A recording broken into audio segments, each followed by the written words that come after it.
میرے شوہر کی تنخواہ بہت کم تھی، بڑی مشکل سے گھر کا گزارا ہو پاتا تھا۔ اگر میں بھی کوئی نوکری کرتی تو میرا چھوٹا سا 7 مہینے کا بچہ ہے جسے چھوڑ کر گھر پہ کام کاج کے لیے نہیں جا سکتی تھی، نہ ہی کہیں نوکری کر سکتی تھی۔ ایک دن میری پڑوسن نے مجھے ایک ایسی بات کہی جسے سن کر میں سوچ میں پڑ گئی، لیکن مجھے لگا کہ شاید میرا شوہر مجھے اس بات کی اجازت نہیں دے گا۔ وہ کام ہی کچھ ایسا تھا۔ وہ کہنے لگی اس کی کوئی جاننے والی ہے جنہیں ایک ایسی عورت کی ضرورت ہے جو ان کے بچے کے لیے ماں بن سکے۔ یہ سن کر میں چپ ہو گئی۔ وہ کہنے لگی وہ بہت امیر ہے اور وہ اپنے بیٹے سے بہت محبت کرتے ہیں، تو وہ تمہیں بہت اچھی قیمت دیں گے۔ میں نے کہا کہ میرا شوہر شاید مجھے اس بات کی اجازت نہ دے۔ میری پڑوسن کہنے لگی تم پہلے میرے ساتھ ان کے گھر چلو، ان سے پوچھنا کہ تمہیں اس کام کی کیا قیمت دیں گے۔ اگر وہ پیسے بہت زیادہ ہوں گے تو ظاہر سی بات ہے تمہارا شوہر انکار نہیں کر سکے گا، کیونکہ تمہیں پیسوں کی ضرورت تو ہے۔ پھر تمہیں وہ اچھی تنخواہ بھی دیں گے اور پھر تمہارے بچے کو بھی اس چیز کا فائدہ ہوگا۔ یہ سوچ کر میں چپ سی ہو گئی تھی۔ ظاہر سی بات ہے میرے شوہر کی بہت کم تنخواہ تھی، میرا اس میں گزارا نہیں ہو پاتا تھا، نہ ہی میں اچھا کھانا کھا سکتی تھی، نہ کچھ اچھا پہن سکتی تھی۔ میرا بچہ بہت کمزور تھا اور اپنی اولاد کے لیے میں یہ قدم اٹھانے کے لیے تیار تھی۔ حالانکہ کسی دوسرے بچے کو گود میں بھرنا اور اپنے ہی بچے کے ساتھ اسے شامل کرنا آسان تو نہیں ہوتا، لیکن اپنے بچے کی خاطر میں یہ سب کرنے کے لیے تیار تھی۔ مجھے اپنی پڑوسن کی بات ٹھیک لگی کہ پہلے میں ان لوگوں سے بات کر لوں، تاکہ اگر مجھے وہاں سے اچھی تنخواہ ملنے کی امید ہوئی تو میں اپنے شوہر کو اس نوکری کے بارے میں بتا دوں گی۔ اگلے دن میں اپنے بچے کو گود میں لے کر پڑوسن کے ساتھ ان کے بنگلے میں پہنچ گئی۔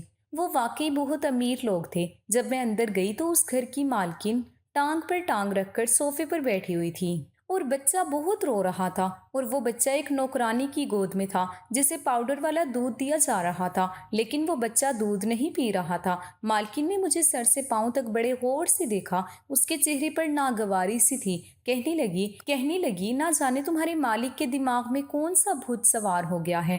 آج کل لوگ ڈبے کا دودھ پلاتے ہیں اور بچے تندرست رہتے ہیں، لیکن نہیں، اسے تو اپنی ہی بات منوانی ہوتی ہے۔ اور پھر کہنے لگی خیر یہ مسئلہ میرا نہیں ہے، تمہارے مالک ابھی کمرے میں سے باہر آتے ہیں تو ان سے بات کر لینا۔ یہ کہہ کر وہ اٹھ کر باہر چلی گئی اور اپنے ڈرائیور کو بلانے لگی کہ اسے شاپنگ پر جانا ہے، اس لیے گاڑی ریڈی کریں۔ میں تو اس عورت کو دیکھ کر حیران رہ گئی تھی، کیسی ماں تھی۔ پھر میں سوچنے لگی کہ شاید یہ بیمار عورت ہے جو کہ مجبوری کی حالت میں اپنے بچے کو اس حق سے جدا کر رہی ہے۔ پھر خیال آیا لیکن یہ تو بالکل صحت مند عورت تھی، اپنے بچوں کو ماں کا پیار دے سکتی تھی، لیکن شاید اپنے بچے کو ماں کا پیار دے سکتی تھی، لیکن شاید آج کل کی ماڈرن مائیں ایسی ہی ہوتی ہیں، اپنے بچوں کو نوکروں کے رحم و کرم پر پالتی ہیں، انہیں سینے سے لگانے کی بجائے نوکروں کے ہاتھوں میں تھما دیتی ہیں۔ میں نے گہری ٹھنڈی سانس بھری۔ میرے پاس اتنے پیسے نہ تھے کہ میں اچھی خوراک کھاتی تاکہ میرا بیٹا بھی صحت مند ہوتا، اور اس عورت کے پاس سب کچھ ہے لیکن یہ پھر بھی اپنی اولاد کو اس کے حق سے دور رکھ رہی ہے۔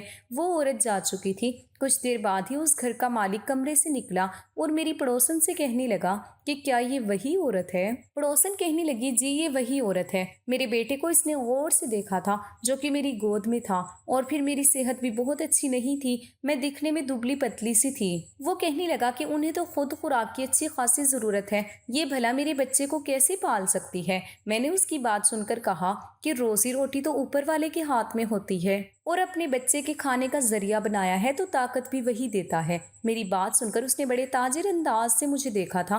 کہنے لگا میرا بچہ بہت بیمار رہنے لگا ہے کیونکہ اسے پاؤڈر والا دودھ موافق نہیں ہے، اور میری بیوی کسی طور پر بھی راضی نہیں ہے کہ بچے کو اس کا حق دے۔ اب میں اپنے بچے کی صحت پر کوئی کمپرومائز نہیں کر سکتا۔ میں نے کہا کیا آپ مجھے کتنے پیسے دے سکتے ہیں؟ میرے اس سوال پر مالک کہنے لگا جتنا آپ چاہیں گی میں آپ کو اتنے ہی دوں گا، مجھے پیسے دینے میں کوئی اعتراض نہیں ہے، بس میرا بچہ ٹھیک اور تندرست ہونا چاہیے۔ اس نے مجھے مہینے کے 25,000 کہا تھا۔ یہ سن کر میری حیرت سے آنکھیں پھٹی کی پھٹی رہ گئی۔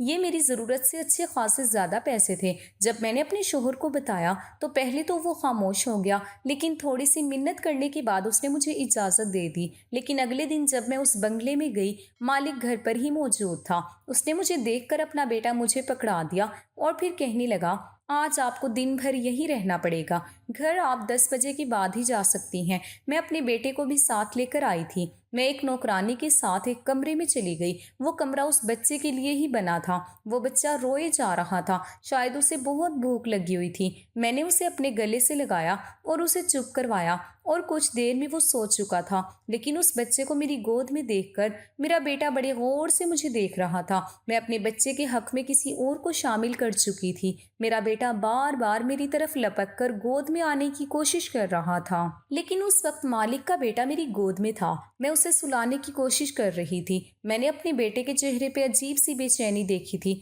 کچھ ہی دیر میں مالک کا بیٹا سو چکا تھا، لیکن میرا بیٹا جب بھی میری طرف لپکتا میں مجبوراً اسے خود سے پیچھے ہٹانے کی کوشش کرتی۔ مجھے لگتا تھا کہ جیسے میرا بیٹا ابھی رونے لگ جائے گا، اس لیے میں نے اس بچے کے کھلونے اپنے بیٹے کے آس پاس ڈال دیے ہیں۔ میرا بیٹا کھیلنے میں بہل گیا تھا۔ میں نے اس بچے کو سلایا اور بیڈ پر لٹا دیا۔ کمرے میں اے سی آن تھا، پھر میرے بچے کو بھی بھوک لگ رہی تھی، کچھ اس کا بھی سونے کا وقت تھا۔ میں نے اپنے بیٹے کو بھی سلا دیا، لیکن سوچ رہی تھی کہ اسے لٹاؤں کہاں؟ بیڈ تو اس مالک کا تھا اور مالک کے بیٹے کا تھا۔ میں نے اپنے بیٹے کو زمین پر لٹا دیا اور خود بھی اس کے برابر میں بیٹھ گئی۔ مجھے وہاں بیٹھے ہوئے کچھ ہی دیر ہوئی تھی کہ کمرے کا دروازہ کھلا اور ایک نوکرانی کمرے میں داخل ہوئی، جس کے ہاتھ میں ایک دودھ کا گلاس تھا۔ وہ گلاس اس نے مجھے تھما دیا۔ میں اسے حیرت سے دیکھنے لگی۔ وہ کہنے لگی، مالک کہہ رہے ہیں اسے تم پیو اور کچھ دیر بعد میں تمہیں پھل بھی لا کر دوں گی، وہ ابھی سارے کے سارے تمہیں کھانے پڑیں گے۔ یہ سن کر تو مجھے حیرت ہوئی۔ میں نے کہا کہ میں یہ سب کیسے کھاؤں گی؟ وہ نوکرانی کہنے لگی، مالک کا حکم ہے، وہ کہہ رہے ہیں کہ آپ اچھا کھائیں گی، اچھا پیئیں گی، تبھی صحت مند رہو گی، اور تم صحت مند ہوگی تو مالک کے بیٹے کو صحت مند بناؤ گی۔ یہ سن کر میں نے وہ دودھ کا گلاس پی لیا، ورنہ تو روز میں 1 کپ کا چائے پیتی تھی، وہ بھی پتلی سی۔ وہ دودھ پیتے ہی نہ جانے کیوں میری آنکھوں سے آنسو بہہ رہے تھے۔ وقت بھی انسان کو کیسے کیسے دن دکھا دیتا ہے۔ کہاں میں ایک روٹی کو ترستی تھی اور یہاں میرے سامنے دنیا جہاں کی ہر چیز رکھی تھی۔ صرف اس مالک کے بچے کی وجہ سے 4-5 دن میں ہی میری صحت میں کافی فرق آنا شروع ہوا۔ لیکن ایک چیز جو میں نے محسوس کی تھی وہ یہ تھی کہ جب بھی میں مالک کے بیٹے کو کمرے میں لے کر جاتی، کچھ دیر بعد ہی مالک کسی نہ کسی بہانے سے میرے کمرے میں آ جاتے، مجھے بڑی عجیب سی نظروں سے دیکھا کرتے، مجھے الجھن سی محسوس ہوتی۔ میں فوراً سے اس کے بچے کو گود سے اتار دیتی۔ وہ مجھ سے اپنے بیٹے کے بارے میں پوچھتے۔ مجھے اپنے مالک کی یہ حرکت بہت بری لگتی تھی۔ وہ کیوں کمرے میں بنا اجازت چلے آتے تھے؟ جب 4-5 دن یہی سلسلہ جاری رہا تو پھر میں نے ایک دن کہہ دیا کہ دیکھیں، مجھے اچھا نہیں لگتا، بار بار کمرے میں آپ کیوں آتے ہیں؟ میری اس بات پر اس کے ماتھے پر بل پڑنے لگے۔ کہنے لگا، سچی بات بتاؤں آپ کو؟ میں نے کہا، ہاں جی بتائیے۔ وہ کہنے لگا، دیکھو، میں آپ کو کھانے پینے کی اتنی چیزیں پیش کرتا ہوں، صرف اس لیے کرتا ہوں تاکہ میرا بچہ اچھی صحت کا ہو جائے۔ مجھے یہ شک رہتا ہے کہ آپ میرے بیٹے کی بجائے اپنے بیٹے سے زیادہ پیار کرتی ہیں، زیادہ توجہ اپنے بیٹے کو دیتی ہیں۔ میں اگر پیسہ خرچ کر رہا ہوں تو اپنی اولاد کے لیے کر رہا ہوں۔ یہ سن کر تو میرا دماغ گھوم گیا۔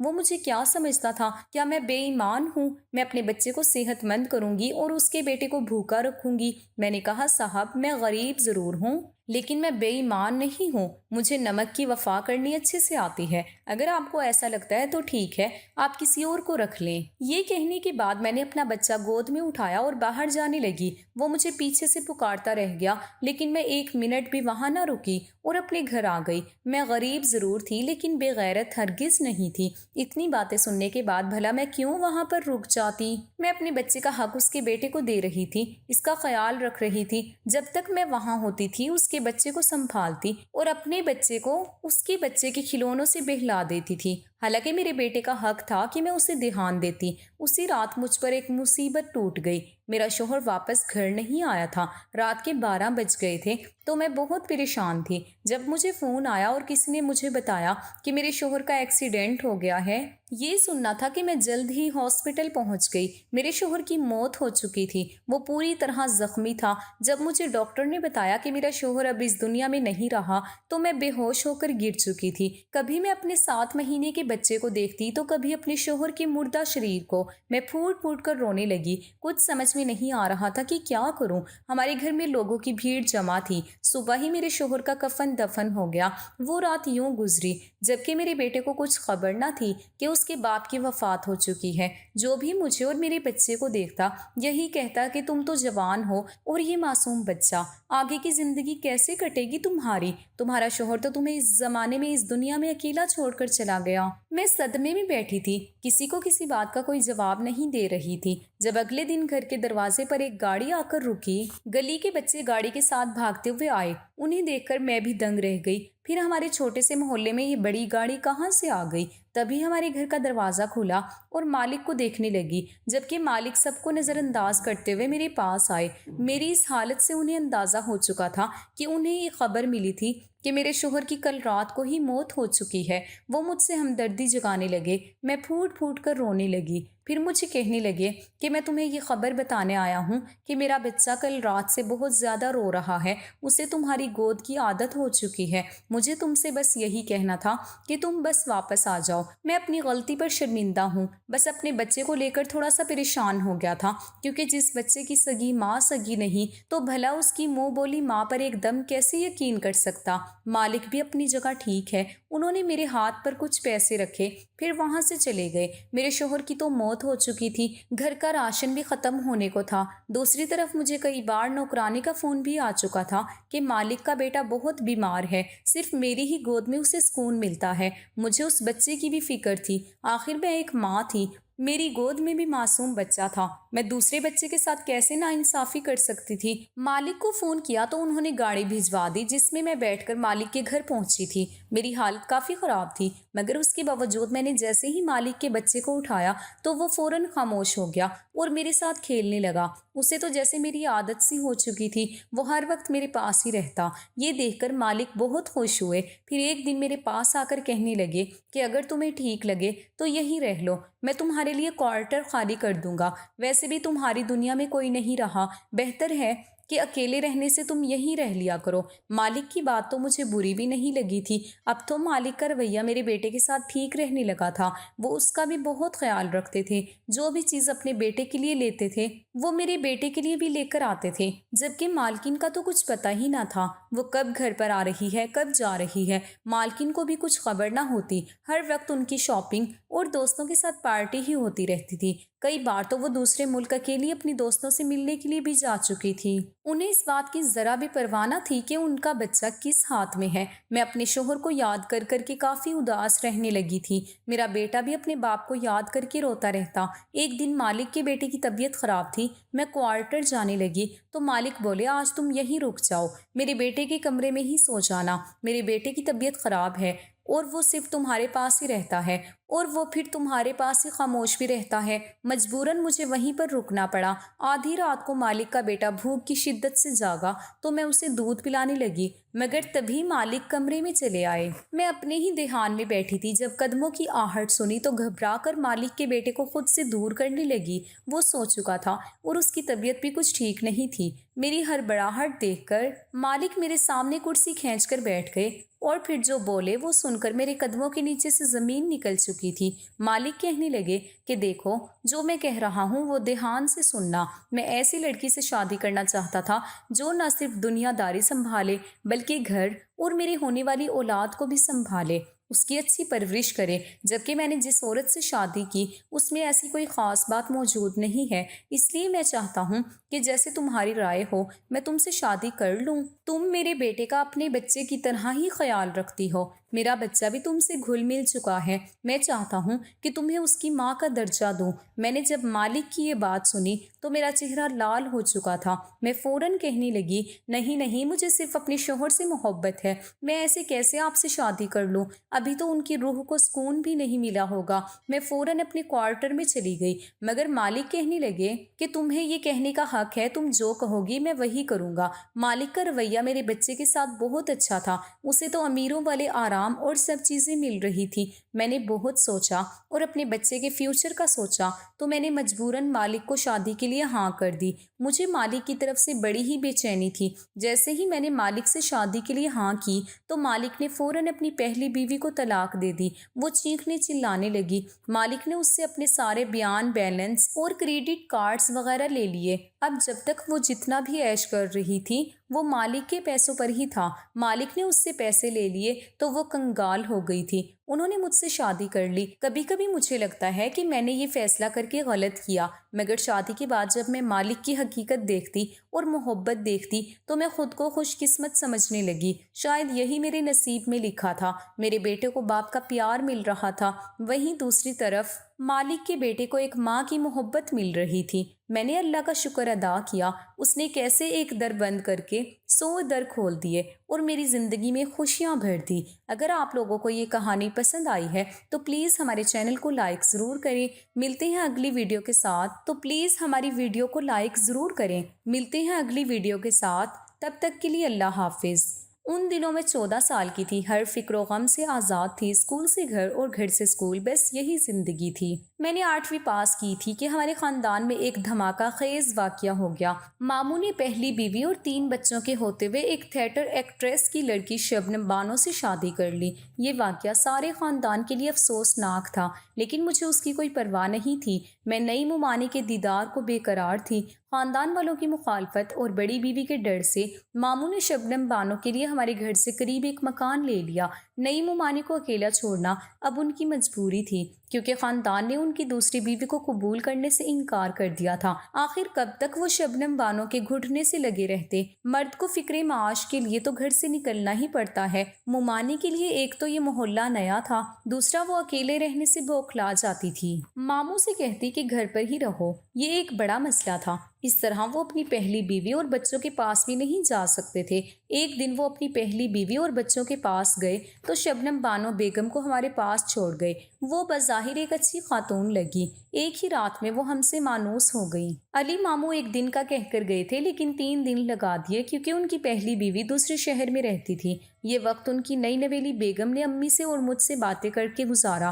امی سے وہ بار بار کہتی کہ باجی، ماں باپ سے رشتہ توڑ کر ان کے پیچھے آ گئی ہوں، اب تو آپ لوگ ہی میرے اپنے ہیں، آپ میرا ساتھ دیں ورنہ اور کہاں جاؤں گی۔ تبھی امی نے ممانی کو گلے لگا لیا اور کہا، تم آج سے مجھے اپنی بہن سمجھو، جب کوئی مشکل ہو مجھے بتاؤ گی، میں ہر طرح سے تمہارا ساتھ دوں گی، خود کو اکیلا مت سمجھو۔ اگلے دن ماموں آئے، امی سے کہا کہ کل سے میں ڈیوٹی پر جا رہا ہوں اور شبنم بانو اکیلی رہنے پر تیار نہیں، آپ نمرا کو اس کے پاس رہنے کے لیے بھیج دیں، اس کا اسکول ویسے بھی ہمارے گھر کے قریب ہے۔ امی نے مجھے ماموں کے ہمراہ بھیج دیا۔ شبنم بانو ممانی خوش ہو گئی، اچھے طریقے سے مجھے خوش آمدید کہا۔ اب وہ سارا دن مجھ سے مزے مزے کی باتیں کرتی رہی۔ ماموں کام پر چلے جاتے، میری اسکول سے چھٹیاں تھیں تو ہم کو باتیں کرنے کا بہت وقت ملتا تھا۔ ہم مل کر کچن سنبھالتے اور کھانا پکاتے۔ ممانی اپنے بچپن کے قصے سناتی اور میرے ساتھ اچھا وقت گزارنے کی کوششیں کرتی۔ اسکول کھلے تو پڑھائی کا مسئلہ درپیش ہوا، مجھے حساب کے سوال سمجھ نہیں آتے تھے۔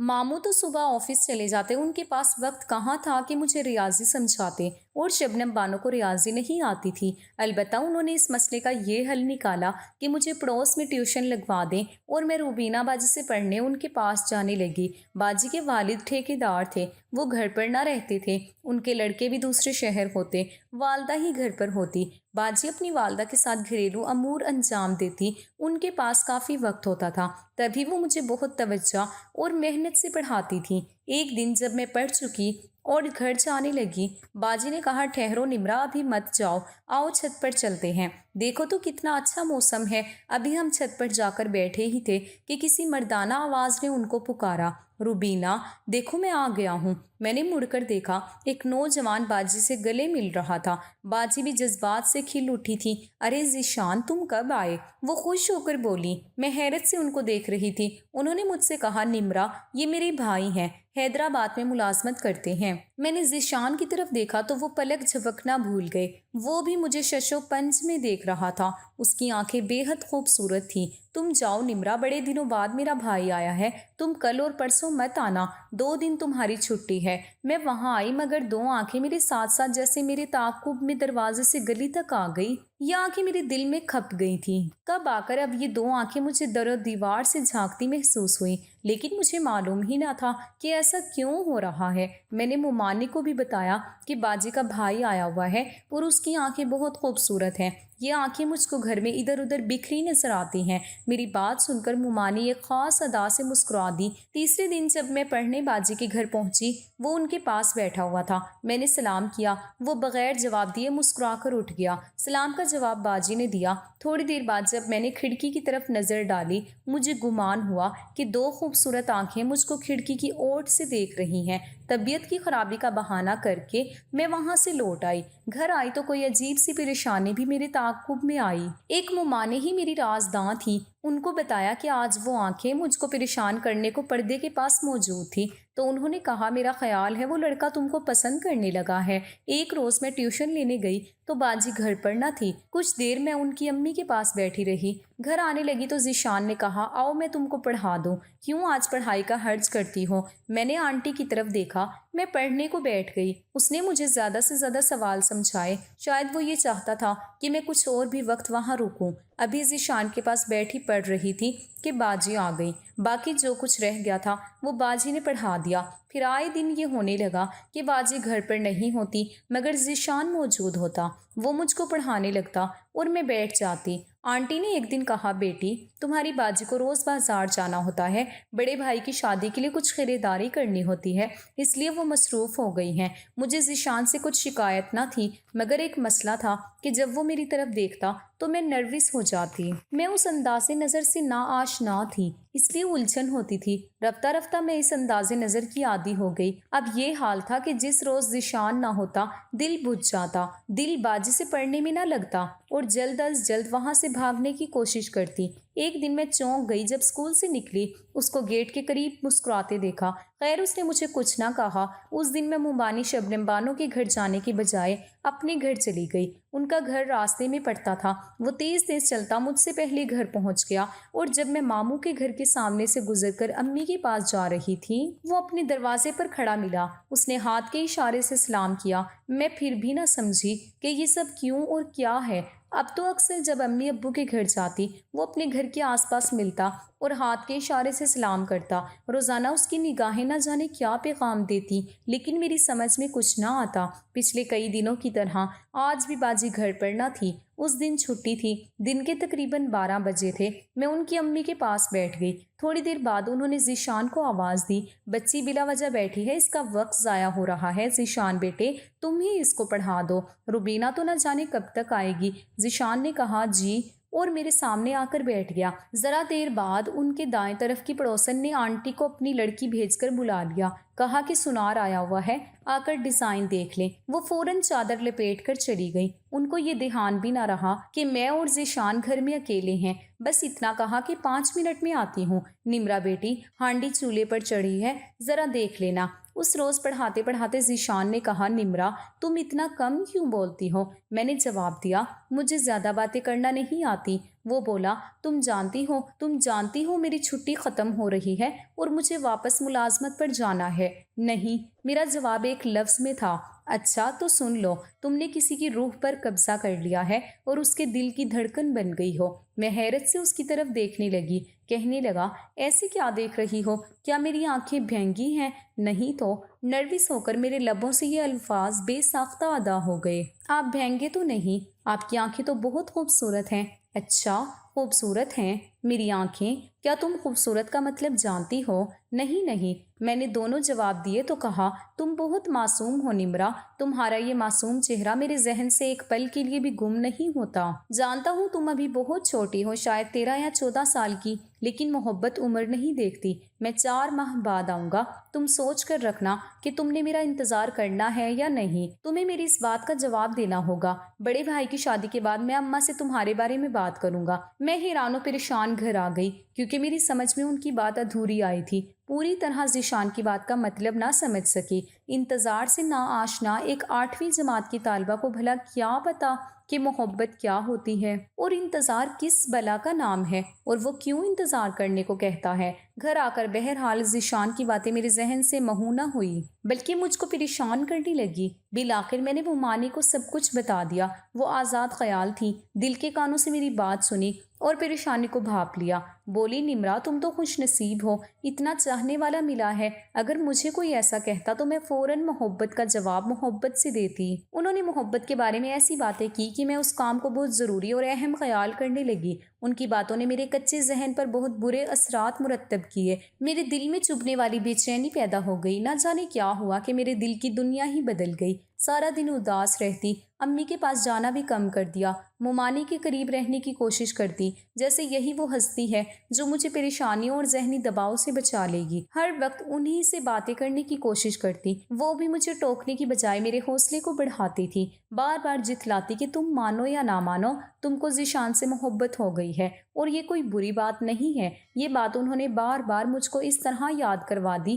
کہ میں نے محسوس کیا کہ اب میں ذیشان کے بغیر نہیں رہ سکتی۔ مجھ کو محبت کا مطلب سمجھ میں آنے لگا کہ ہر وقت جس کی یاد ستائے، ہر دم جس کی کمی محسوس ہو، سمجھو کہ اس سے محبت ہو گئی ہے۔ اب میں کھل کر ذیشان کا نام لینے لگی، پڑھائی سے دل دور ہو گیا۔ سوچتی کیا واقعی محبت انسان کو پاگل بنا دیتی ہے؟ میری حالت بھی ان دنوں پاگلوں جیسی ہو گئی تھی۔ اس حالت میں ممانی نے میری بہت دل جوئی کی، بہت خیال رکھا۔ اب سوچتی ہوں کہ ان کا یہ لگاؤ بھرا برتاؤ ان کی دوستی نہیں بلکہ دشمنی تھی۔ اگر ان کو مجھ سے دشمنی نہ ہوتی تو وہ مجھ کو سمجھاتی، نہ کہ اس عذاب میں داخل کرتی اور ایسے روگ میں مبتلا کرتی جس سے میں قطعی نا آشنا تھی۔ وہ مجھے سمجھا کر روک دیتی کہ ایسی باتیں نہ سوچو، یہ باتیں تمہارے سوچنے کی نہیں ہیں، بس اپنی پڑھائی کی طرف دھیان دو۔ غرض کہ وہ اچھی ممانی نہ تھی، میں تو لائق طالبہ تھی۔ مجھ کو تعلیم کی طرف راغب کرنے کے بجائے انہوں نے سیدھے راستے سے بھٹکا دیا اور ایسے راستے پر چلایا۔ اگر ان کی جگہ میری ماں ہوتی تو وہ ضرور مجھے روکتی۔ یہ 4 ماہ مجھ پر صدیوں کی طرح بھاری گزرے۔ بالآخر ذیشان لوٹ آیا، میرا دل کھل اٹھا، ہر وقت دھڑکنیں تیز رہنے لگی۔ ممانی اس کے نام سے چھیڑنے لگی۔ میں باجی کے گھر گئی، اس نے میرا ہاتھ تھام لیا اور سوال کا جواب مانگا۔ مجھ سے جواب نہ دیا گیا تو رونے لگی۔ مجھ کو روتا ہوا دیکھ کر وہ بے قرار ہو گیا۔ بولا مجھے یقین تھا کہ میری محبت کا طوفان تمہارے دل میں ضرور تباہی مچا دے گا۔ تم نہیں جانتی میں تم سے کتنی محبت کرتا ہوں۔ اب میں ان کے گھر جاتی، کسی نہ کسی بہانے ایک طرف ہٹ جاتا اور مجھے ادھر بلا لیتا۔ ان کے گھر والوں سے چھپ کر ہماری ملاقاتیں ہونے لگی۔ میں ساری باتیں ممانی کو ضرور بتاتی تھی۔ وہ کہنے لگی اگر روبینہ کے گھر ذیشان سے بات کرنے سے تم کو خوف آتا ہے تو اپنا گھر تو محفوظ ہے، تمہارے ماموں آفس گئے ہوتے ہیں، تم اسے یہاں بلا کر مل لیا کرو۔ لیکن میں دن میں اس کو بلانے سے ڈرتی تھی کہ ہمارے گھر سے بھی لوگ آ جاتے تھے، لہٰذا شبنم بانو نے یہ حل نکالا کہ میں اس کو رات کو بلایا کروں جب ماموں علی گہری نیند سو جائیں یا وہ اپنے پہلے والے گھر گئے ہوں۔ سو ممانی نے خود رات کو اس کو پچھلی طرف کی گیلری میں آنے کو کہا، خود 2-4 منٹ بات کی اور ہمیں دونوں کو تنہا چھوڑ کر چلی گئی۔ وہ ہمیں مسلسل تنہائی میں ملنے کا موقع دیتی رہی۔ اس وقت تو میں ان کو اپنا سب سے بڑا محسن سمجھتی تھی۔ اب زندگی کے اس موڑ پر احساس ہوتا ہے کہ وہ میری سب سے بڑی دشمن تھی۔ وقت گزرنے کے ساتھ ساتھ ہمارا تعلق گہرا ہوتا گیا۔ سچ کہتے ہیں کہ ایسا تعلق زیادہ دیر چھپا نہیں رہ سکتا۔ میرے بھائی نے 1-2 بار جب ذیشان کو ماموں کے گھر سے نکلتے دیکھا تو انہوں نے ممانی پر شک کیا۔ جب میرے بھائی نے ان سے پوچھا کہ یہ پڑوسی لڑکا کیوں تمہارے گھر آتا ہے تو انہوں نے الٹا وار کر دیا اور طوفان کھڑا کر دیا کہ تمہاری اپنی لاڈلی بہن کے بجائے الزام مجھ پر لگایا جا رہا ہے۔ اس بات کو ثابت کرنے کے لیے ممانی نے مجھے گھر پر بلا لیا۔ مجھے اور ذیشان کو معاملے کی خبر نہ دی۔ جب ذیشان مجھ سے ملنے آیا تو بھائیوں کو ممانی نے خبر کر دی۔ وہ تو میرے بارے میں ایسا سوچ بھی نہ سکتے تھے اور نہ ہم ہی سوچ سکتے تھے کہ یہ خاتون ہمیں یوں رسوا کریں گی۔ میرے بھائیوں نے ذیشان کو پکڑ لیا اور خوب مارا اور مجھے بالوں سے پکڑ کر گھسیٹتے ہوئے گھر لے آئے۔ میں جانتی تھی کہ میری غلطی ہے، مار کھاتی رہی، میرا اسکول جانا بند ہوا اور بھائیوں نے امی سے کہا کہ اس کی جلد از جلد شادی کر دو۔ گھر والے تو میرے لیے عجلت میں رشتہ ڈھونڈ رہے تھے اور مجھے ذیشان کی فکر لگی تھی۔ ایک روز موقع پا کر بڑی مشکل سے میں گھر سے نکل کر اس سے ملنے چلی آئی۔ وہ اپنی بیٹھک میں تھا اور بیرونی دروازہ کھلا تھا۔ میں گلی سے ہی بیٹھک میں چلی گئی لیکن اس نے مجھ سے بات کرنے کی بجائے منہ پھیر لیا۔ وہ میرے بھائیوں سے ڈرا ہوا تھا۔ جب میں نے دوبارہ مخاطب کیا تو بولا نمرا میں تم سے محبت نہیں کرتا، وہ میری بھول تھی۔ اب تم مجھ سے ملنے کبھی مت آنا، میری شادی میری کزن سے ہو رہی ہے، اب تم چلی جاؤ۔ مجھ کو اس سے ایسے جواب کی توقع نہ تھی، دل کو چوٹ لگی تھی، مجھے سخت تکلیف پہنچی، مگر کچھ نہ کہہ سکتی۔ روتی ہوئی گھر آ گئی، جس پر سب کچھ قربان کر دیا۔ اس نے جان کے خوف سے مجھ سے منہ موڑ لیا، لیکن یہ اچھا ہی ہوا، مجھے سبق تو مل گیا کہ ماں باپ کی عزت کا جنازہ نکال کر میں نے کتنی بڑی غلطی کی تھی۔ گھر میں میری شادی کی تدبیریں ہو رہی تھی اور مجھے شادی سے کوئی دلچسپی نہ تھی۔ شادی کیا تھی؟ بس مجھے بنا سنوار کر ایک مقبرے میں زندہ دفن کیا جانا تھا۔ دلہا میرے والد کی عمر کا تھا، جس کی بیوی وفات پا چکی تھی۔ والدہ اور والد دیکھتے رہ گئے، اور جن بھائیوں نے اپنی عزت پر آنچ آنے کے خوف سے میری شادی کروائی، شادی کے 10 برس بعد میرا شوہر دمہ کی مرض سے وفات پا گیا۔ جوانی میں بیوہ ہو گئی، شوہر کی کافی جائیداد تھی، مجھے بھی حصہ ملا۔ میں نے دوبارہ شادی نہ کی، اب شادی کی خواہش نہ رہی تھی۔ مجھے اس کچی عمر میں ایک غلط عورت کے گھر رہنے کی بہت بڑی سزا ملی۔ آج بھی سوچتی ہوں کہ میری اس بربادی میں کس کا قصور تھا، میری والدہ کا، جنہوں نے مجھے ایک غیر عورت کے سپرد کیا، یا اس عورت کا جس نے مجھے اپنی ڈگری پر چلایا اور حفاظت کرنے کی بجائے مجھے رسوا بھی کر دیا۔